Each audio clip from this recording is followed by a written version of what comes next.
Dakila ang Panginoon na ating Diyos at karapat-dapat na papurihan sa kanyang bayan ang kanyang banal na bundok.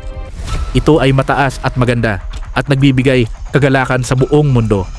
Ang banal na bundok ng Zion ay ang bayan ng makapangyarihang hari. Ang Diyos ay nasa mga muog ng Jerusalem at ipinakita niyang siya ang tagapagligtas ng mga taga-Jerusalem. Nagtipon-tipon ang mga hari upang sumalakay sa Jerusalem.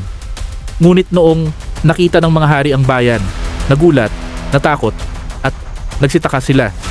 Dahil sa takot, nanginig sila gaya ng babaeng nanganganak na namimilipit sa sakit. Winasak sila ng Diyos tulad ng mga barkong panglayag na tinisira ng hanging amihan. Noon, nabalitaan natin ang ginawa ng ating Diyos, pero ngayon, tayo mismo ang nakakita sa ginawa niya sa kanyang bayan. Siya ang Panginoon ng hukbo ng kalangitan at patatatagin niya ang kanyang bayan magpakailanman.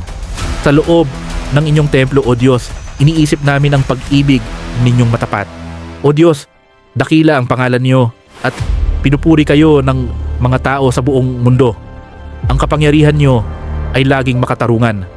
Nagagalak ang mga mamamayan ng Zion at ang mga bayan ng Huda dahil sa inyong makatarungang paghatol. Mga mamamayan ng Diyos, libutin ninyo ang Zion at bilangin ninyo ang mga tore nito. Tingnan ninyong mabuti ang mga pader at ang mga tanggulan ng bayan na ito upang masabi ninyo sa susunod na salinlahi, siya ang Diyos natin magpakailanman. Siya ang gagabay sa atin habang buhay. Salmo 48, 1-14.